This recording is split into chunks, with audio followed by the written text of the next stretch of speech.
Bismillahirrahmanirrahim. Raditu billahi rabba wa bil islami dina wa bi Muhammadin sallallahu alaihi wasallam nabiyya. Rabbi shrah li sadri wa yassir li amri wahlul 'uqdatam min lisani yafqahu qawli. Baik, assalamualaikum warahmatullahi wabarakatuh. Perkenalkan, nama saya Aryandi Andrea Lansyah. Saya dari mahasiswa jurusan Pendidikan Agama Islam semester 6 kelas C pada mata kuliah Pendidikan Soft Skill.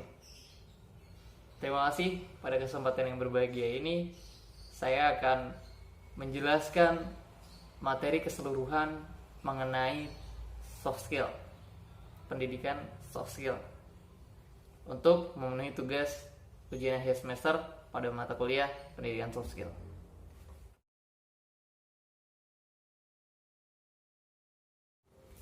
Baik, materi yang pertama adalah aspek-aspek yang mempengaruhi soft skill. Nah, sebelum kita berbicara tentang aspek, harus kita ketahui dulu, soft skill ini apa sih? Soft skill ini merupakan suatu kemampuan personal dan interpersonal seseorang nih, yang meliputi optimisme, responsibilitas, sense of humor, integritas, manajemen waktu, motivasi, berempati, lalu juga ada kepemimpinan, berkomunikasi, kelakuan baik, keramahan, serta kemampuan untuk mengajar.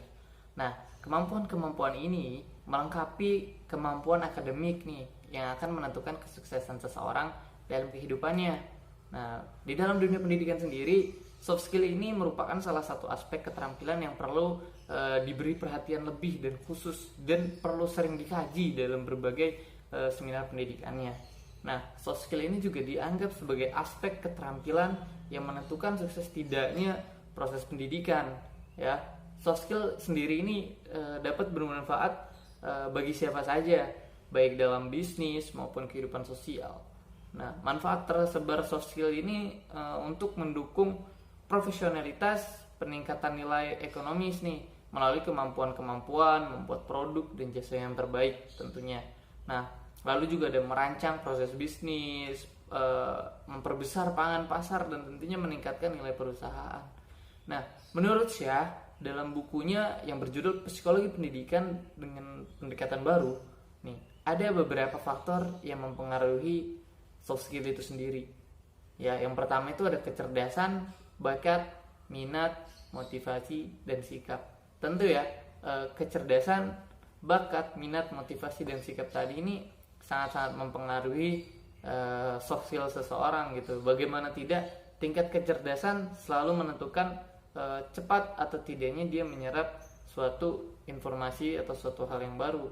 Nah, lalu juga bakat juga ini, jika nggak bakat juga agak lumayan lama ya belajarnya, agak lumayan sulit juga. Nah, lalu juga sikap ini paling utama menurut saya, karena sikap ini menjadi suatu tolak ukur ya, menjadi suatu keseriusan atau tidaknya nih orang untuk belajar seperti itu. Nah, di sisi lain juga soft skill ini sangat membantu kita ya dalam dunia pekerjaan. Kita perlu yang namanya soft skill.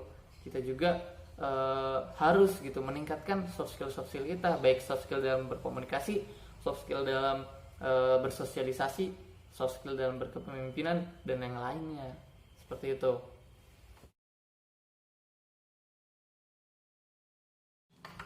Nah, yang kedua nih ada tentang transforming karakter atau pengembangan diri, dan transforming belief ya, atau pengembangan kepercayaan. Transforming karakter ini merupakan suatu kegiatan guna meningkatkan kemampuan diri nih, berdasarkan pemahaman tentang potensi diri yang positif tentunya, dan mampu mengangkat kepercayaan diri kita. Sehingga apa? Sehingga dapat nih merubah keadaan diri kita yang sebelumnya hanya bermanfaat bagi sedikit orang, sekarang mampu bermanfaat untuk banyak orang. Tujuan dari transforming karakter ini tentunya, atau pengembangan diri, tentunya yang pertama mendapatkan rasa aman, yang kedua kemantapan hidup, dan yang ketiga keyakinan. Tentulah mendapatkan rasa aman karena kita mampu gitu, sudah upgrade kemampuan kita. Kemantapan hidup juga sama, dan keyakinan juga kita yakin akan kemampuan diri kita, jadi kita nggak takut lagi gitu. Yang kedua ada transforming belief nih ya.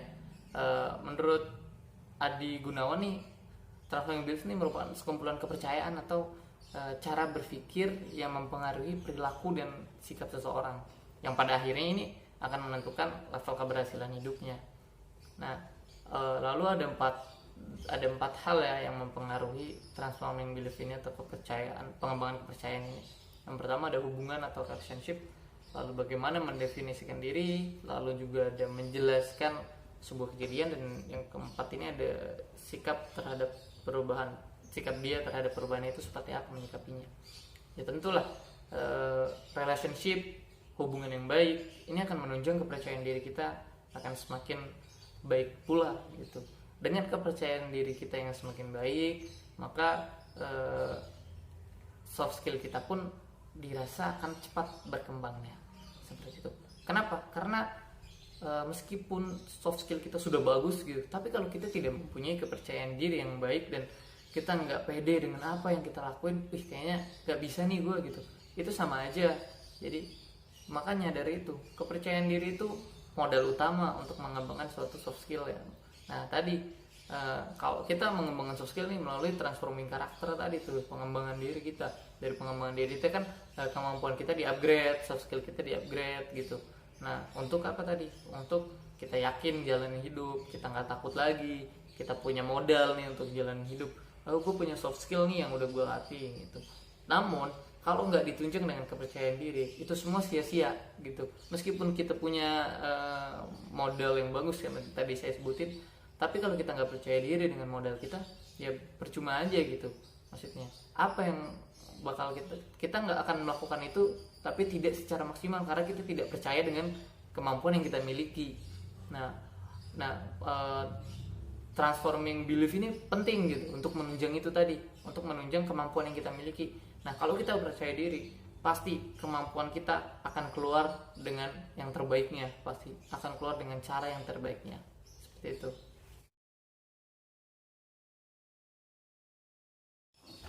Nah lalu ada materi tentang yang berkaitan dengan soft skill ini, ada manajemen perubahan dan manajemen stres. Kita mulai dengan manajemen perubahan atau change management. Change management ini adalah suatu cara nih untuk mengelola masa transisi dari sebuah kondisi yang kita tidak inginkan kepada kondisi yang diinginkan nih. Melalui apa? Melalui yang pertama ada nilai, lalu ada sistem, ada kepemimpinan, ada individu, terus tim pastinya, dan tentunya ada organisasi nih, dan masih banyak yang lainnya ya. Nah, untuk apa? Untuk masa depan kita yang lebih cemerlang dan lebih bagus tentunya. Nah, change management atau manajemen perubahan ini sangat berkaitan lah dengan yang namanya soft skill. Nah, gimana tidak, perubahan selalu diidentikan dengan yang namanya kemajuan, baik di segala aspek maupun di berbagai bidang gitu. Dengan semakin maju pola pikir, lalu juga maju dari segala aspek tadi, ini kan akan menunjang perkembangan soft skill yang lebih baik lagi. Contohnya contoh kecil deh, ketika kita tadi ini ikut camp pelatihan kepemimpinan gitu ya. Ini kan bagian dari change management, upaya untuk memanage diri kita untuk menjadi lebih baik gitu ya. Outputnya kita akan mendapatkan soft skill kita yang akan bagus tadi. Nah lalu ada manajemen stres nih. Stres nih ini sangat berpengaruh nih terhadap kualitas seorang individu maupun seorang manusia, karena ketika kita stres, maka kemampuan yang kita miliki ini tidak dapat kita keluarkan dengan maksimal. Stres juga menjadi tantangan nih bagi suatu individu, dan ini bisa merambat hingga ke bagian kesehatan. Menyeramkan bukan? Nah, tentunya stres ini tidak bisa kita remehkan gitu aja ya teman-teman. Perlu penanganan khusus nih untuk menghadapi suatu kondisi ini. Nah, yang dinamakan manajemen stres ini. Nah, ketika mental sudah terganggu, maka kemampuan soft skill kita pun ikut terganggu alias menurun. Tentunya ini sangat berbahaya. Nah, maka dari itu nih kita perlu nih memanajemen stres kita sedini mungkin ya. Agar harapannya apa nih? Harapannya stres ini tidak terjadi berkelanjutan ataupun dapatlah kita minimalisir tadi. Nah, ibarat mesin, manajemen stres ini bak tombol reset lah, mirip tombol reset gitu, yang dapat ditekan kapanpun itu untuk membantu tubuh dan pikiran kita relax kembali, santai kembali, enjoy gitu ya. Manajemen stres juga yang baik ya tentunya akan mengembalikan keseimbangan hidup kita nih ya. Dalam menjalani hidup kita akan balance lagi gitu, kita akan selalu kasih yang terbaik. Nah, misalkan antara tanggung jawab dan senang-senang kita balance lah gitu. Kalau ada tentang pekerjaan dan kehidupan, kita juga balance lah, santai gitu ibaratnya mah. Saat kita udah stres, kita perlu nih yang namanya manajemen stres itu, agar kita bisa relax lagi, bisa kita enjoy lagi. Nah, karena apa tadi? Karena jika kita stres, hubungannya adalah semakin kita stres, semakin down semakin down soft skill kita, ya. Semakin kita stres, semakin down soft skill kita. Namun jika stres itu kembali diatasi dengan yang baik, maka soft skill kita akan perlahan-lahan akan naik. Nah, itu hubungan antara manajemen stres dengan soft skill. Nah, kalau change management ini kan change management gitu ya, manajemen perubahan. Nah, manajemen perubahan ini kan berubah dari suatu kondisi A jadi B gitu, dari rendah jadi tinggi, misalkan seperti itu. Nah, seperti tadi contohnya ketika kita ikut pelatihan. Nah, ini termasuk manajemen perubahan. Proses ya, ini ikut pelatihan kepemimpinan itu proses. Nah, outputnya apa? Soft skill yang lock itu dapat ke unlock. Kayak tadi kita nggak bisa contohnya kita nggak bisa, tadinya nggak bisa public speaking, terus setelah ikut ikut pelatihan tadi kita jadi bisa public speaking. Nah, yang tadi soft skill public speaking di lock tuh, sekarang bisa kita unlock.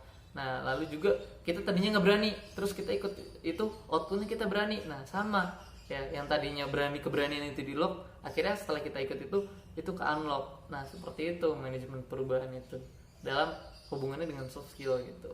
Jadi itu unlock soft skill kita yang terkunci itu ibaratnya. Jadi di mana ada kemauan, pasti di situ ada jalan dan ada perubahan tentunya.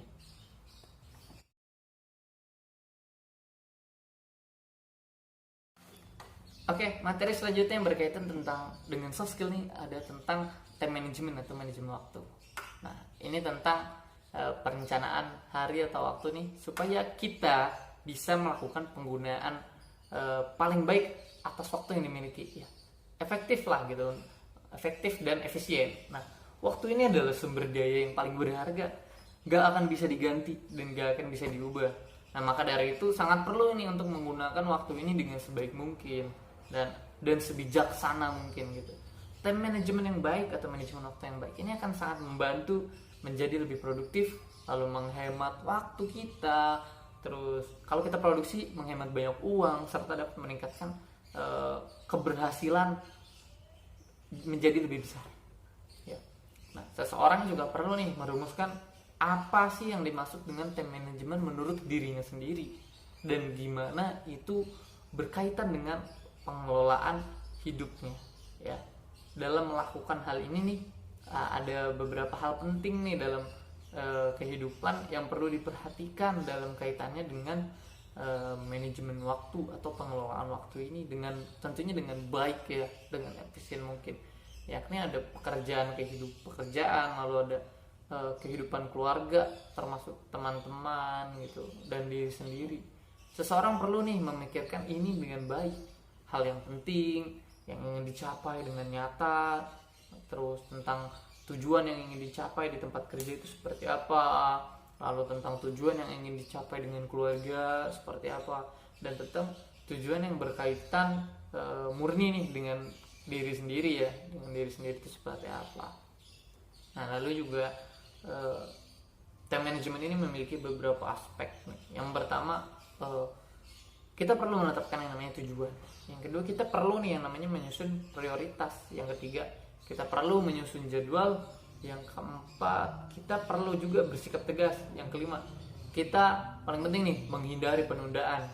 Yang keenam, kontrol terhadap waktu. Kita perlu nih konsisten, ya, terhadap 6 itu dalam melaksanakan manajemen waktu ini. Karena apa? Karena waktu itu berharga, teman-teman semua, ya. Ini berkaitan dengan soft skill kita, soft skill disiplin, soft skill menepati janji lah, intinya bersosialisasi dan lain-lain. Ibaratnya gini, saat kita punya janji terhadap orang jam sekian misalkan, usahakan kita datang sebelum jam segitu. Karena apa? Kita berusaha untuk menghargai waktu orang lain. Kita nggak boleh ngaret gitu. Kita nggak tahu apa yang orang lain korbankan, waktu-waktu dia yang dia korbankan untuk bertemu dengan kita. tapi malah kita ngaret. Coba bayangin di mana etika dan sopan santun kita. Karena apa tadi? Kita tidak pernah tahu apa yang orang lain korbankan untuk bertemu kita di jam, untuk tepat waktu itu gitu. Maka usahakan selalu tepat waktu ya, karena tadi kita nggak pernah tahu apa yang orang lain korbankan untuk datang ke tepat waktu. Intinya hargai waktu orang lain, seperti itu untuk manajemen waktu. Nah, itu contoh kecilnya aja gitu. Kalau yang lain-lain, manajemen waktu ini tentunya sangat berpengaruh dalam hidup, apalagi kita menjalani keseharian gitu kan. Menjalani keseharian kita juga perlu manajemen waktu kita. Jadi nggak seharian main game, nggak seharian ngerjain tugas segala macam. Kita perlu memanajemen waktu agar kita tahu membagi waktunya kapan saat kita santai, kita serius, kita enjoy, kita refreshing dan lain-lain. Ini penting nih dalam pengembangan soft skill kita gitu. Karena kalau kita terus diforsir untuk mengembangkan soft skill tanpa adanya waktu untuk santai, itu juga malah menjadi bumerang buat kita gitu. Kita malah stres, kita malah bukan mendapatkan hasil yang kita mau gitu, seperti itu. Nah, selanjutnya ada juga materi yang berkaitan tentang soft skill nih, yang lain nih, soal manajemen ya. Ada tentang creative thinking ya. Creative thinking atau berpikir secara kreatif ini merupakan suatu kemampuan istimewa ya. Suatu kemampuan untuk melihat bermacam-macam hal nih dalam penyelesaian terhadap suatu masalah atau suatu problem di depan mata tentunya. Seorang creative thinker atau pemikir kreatif ini selalu dapat melihat peluang nih dalam menyiasati dalam segala kesempatannya.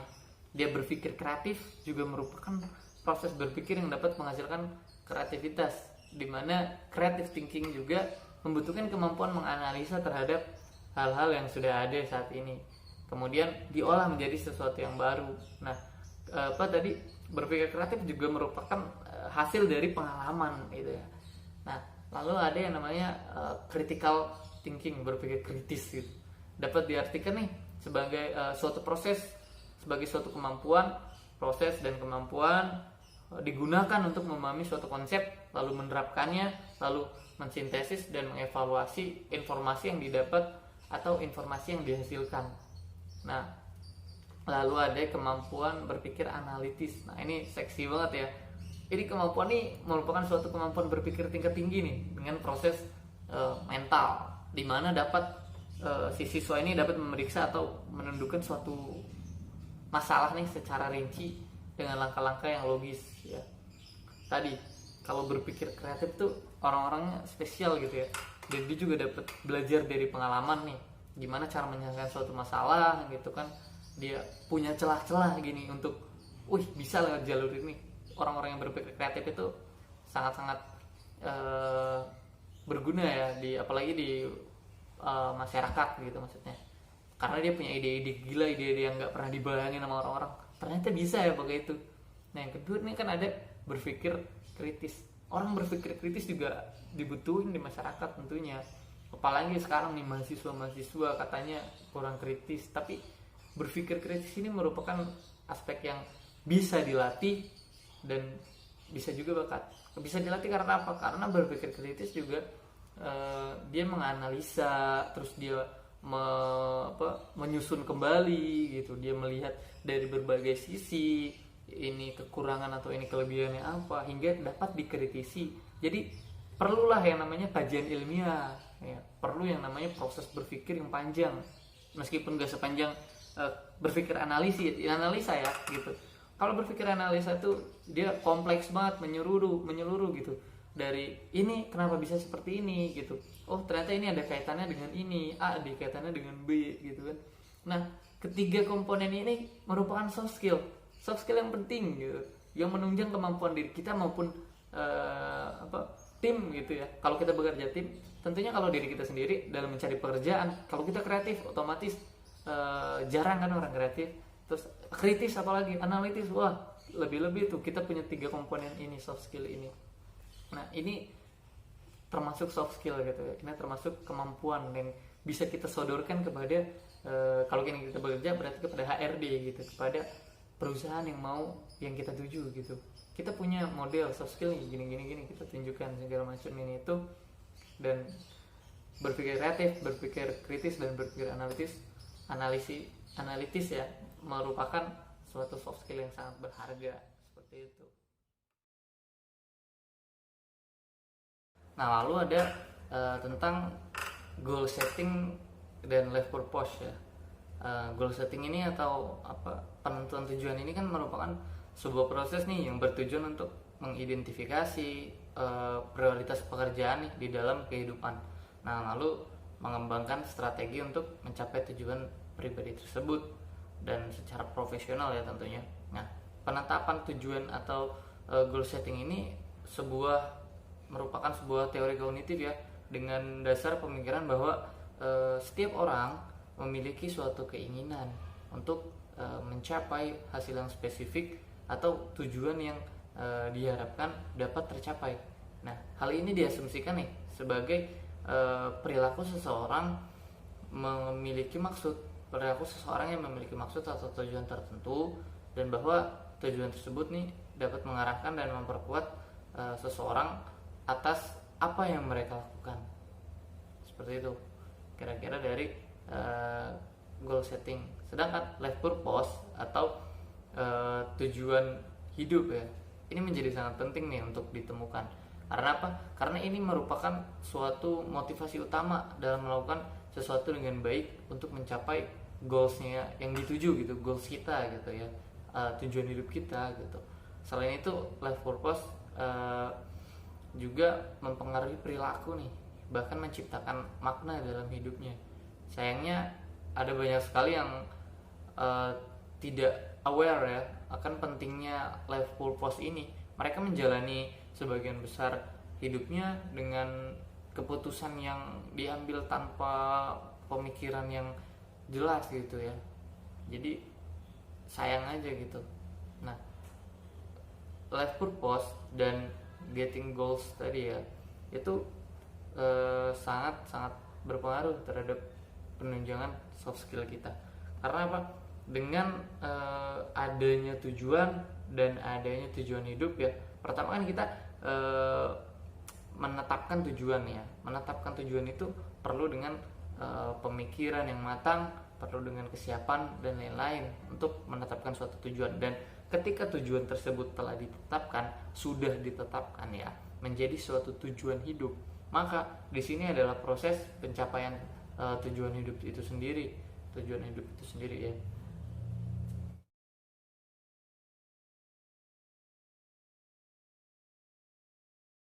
Baik, selanjutnya nih ada lagi nih yang berhubungan dengan pendidikan soft skill, yaitu accelerated learning. Nih, accelerated learning ini merupakan suatu cara yang digunakan untuk meningkatkan kemampuan belajar siswa. Ingat, ini merupakan cara untuk meningkatkan kemampuan belajar siswa. Nah, sehingga siswa dapat menyerap dan memahami materi baru dengan cepat dan menguasai materi tersebut. Nah, konsep dasar dari pembelajaran ini adalah bahwa pembelajaran itu lebih baik berlangsung secara cepat, menyenangkan dan memuaskan, serta memberikan sumbangan sepenuhnya kepada kebahagiaan, kecerdasan, kompetensi, dan keberhasilan. Nah, lalu prinsip-prinsip dari accelerated learning ini, belajar itu melibatkan seluruh pikiran dan tubuh, lalu belajar berkreasi, kerjasama, lalu juga membantu proses belajar. Nah, adapun manfaat dari implementasi accelerated learning teknik ini, yang pertama ada menciptakan imajinasi kreatif siswa tentunya. Yang kedua ada membuat siswa terlibat total dalam suatu pembelajaran, dan yang ketiga ini ada yang membuat siswa menjadi aktif, dan yang keempat ini ada menghapus hambatan-hambatan dalam pembelajaran, dan yang kelima ini menciptakan suatu lingkungan pembelajaran yang sehat, yang aktif, yang menekankan emosional kebahagiaan di sana, lalu mempercepat dan memperkaya materi belajar gitu, meningkatkan daya ingat dan performa, dan tentunya membangun masyarakat belajar yang efektif. Nah, dari berbagai manfaat tadi, dari situ kan ternyata soft skill anak-anak itu dilatih loh melalui accelerated learning ini. Jika kita melihat dari manfaat-manfaat dari implementasi accelerated learning teknik ini, nah di situ ada peningkatan tentang motivasi dan lain-lain. Nah, itu kan merupakan bagian dari soft skill seperti cepat tanggapnya menangkap suatu materi, itu kan bagian dari soft skill.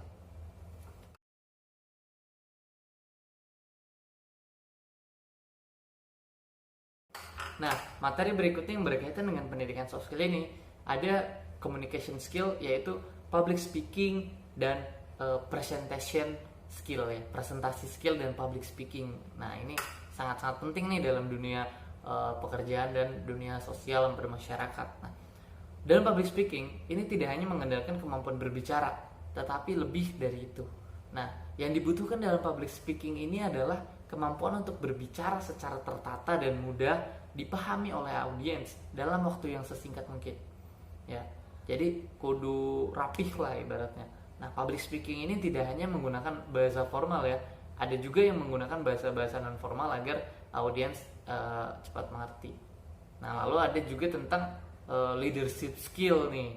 Nah, leadership skill ini merupakan peranan yang sangat penting dalam sebuah kepemimpinan dan juga kemampuan seseorang untuk menginspirasi orang lain agar mau bertindak sesuai rencana demi mencapai tujuan yang telah ditetapkan. Nah, tadi kan yang pertama ada public speaking, yang kedua ini ada presentation skill ya. Nah, skill presentasi ini mempresentasikan ini sangat-sangat penting gitu. Itu berguna untuk mempromosikan diri. Nah, dalam skill mempresentasikan tentunya ada yang namanya public speaking. Nah, jika kita tidak menguasai public speaking dengan baik, otomatis presentasi yang akan kita lakukan juga akan tersendat atau tidak berjalan dengan baik. Seperti itu. Nah, kita perlu tuh mengembangkan keduanya agar secara balance. Presentasi kita bagus, kita public speaking juga bagus. Nah, lagi ada leadership skill tadi. Leadership skill itu sangat penting ya, dibutuhkan di dunia pekerjaan maupun dunia masyarakat. Itu benar-benar kita perlu tuh yang namanya leadership skill dan kita harus membangun itu.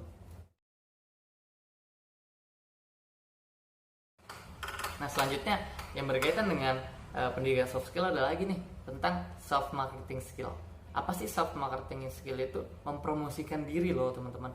Self marketing itu merupakan konstruk nih yang baru-baru dimulai di dunia 4.0 katanya nih, merupakan suatu pemasaran mandiri yang membantu individu, yang membantu kita nih untuk dapat meningkatkan citra dan reputasi nih untuk dapat memajukan karir kita.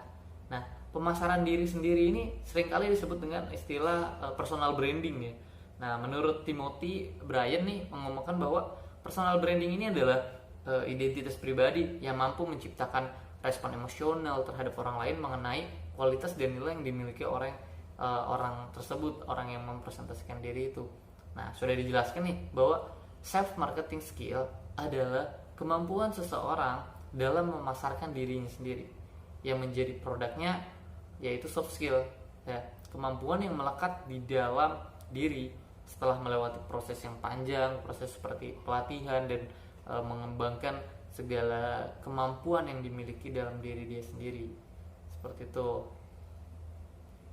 Nah, lalu ada negosiasi skill dan relationship building gitu ya. Skill negosiasi dan skill membangun suatu hubungan itu penting ya teman-teman. Namun di sini bisa kita simpulkan bahwa negosiasi ini kan artinya dua pihak atau lebih yang saling bertolak pendapat ya, secara umumnya nih tentang suatu penentuan suatu mufakat. Lalu mereka berdiskusi dan melakukan tawar-menawar untuk menemukan titik tengah kesepakatan ini antara pihak-pihak yang terlibat dalam proses negosiasi itu sendiri. Nah, ada juga bisa diartikan negosiasi ini kayak proses komunikasi dua arah nih yang terjadi antara komunikator dan komunikan nih untuk mencapai kesepakatan antara keduanya. Dalam negosiasi ini perlu kemampuan analisis yang kuat, terus lobby yang mantap lah. Jadi dalam komunikasi interpersonal relationship juga dapat diartikan sebagai sebuah jalinan hubungan nih atau interaksi antara dua orang atau lebih, di mana dalam berkomunikasi mereka hanya tidak sekedar menyampaikan isi pesan, tetapi lebih dari itu dia juga menjalin hubungan yang baik. Jadi CS lah, bisa jadi CS gitu. Nah, negosiasi tadi tuh penting ya. Kita perlu ilmu yang namanya ilmu lobby, kita perlu yang namanya analisis. Nah, karena apa? Dalam negosiasi ini kita adu gagasan nih, adu strategi yang dia punya dengan strategi yang kita punya. Nah, mau nggak mau kita perlu melatih tadi analisa berpikir kita, lalu juga kita perlu melatih public speaking kita, lobby yang tadi saya bilang. Nah, lobby itu penting ya. Lobby intinya memainkan kata itu kan termasuk soft skill gitu, kemampuan kita. Jadi perlulah dikembangkan tentang skill negosiasi dan public relationship gitu. Perlulah namanya relationship, membangun hubungan itu perlulah untuk kedepannya saat kita mau bisnis, saat kita silaturahmi, ataupun dalam Islam juga kan silaturahmi itu penting dan perlu banget itu. Sekian dari saya, nama saya Ariandi Andri Alansyah. Terima kasih untuk waktunya. Terima kasih saya telah memaparkan beberapa hubungan atau hal-hal yang ada di dalam pendidikan soft skill. Kira-kira ada 11 ya, kira-kira bisa dilihat di tabel sebelah sini. Oke, saya pamit undur diri. Wabillahi taufiq wal hidayah.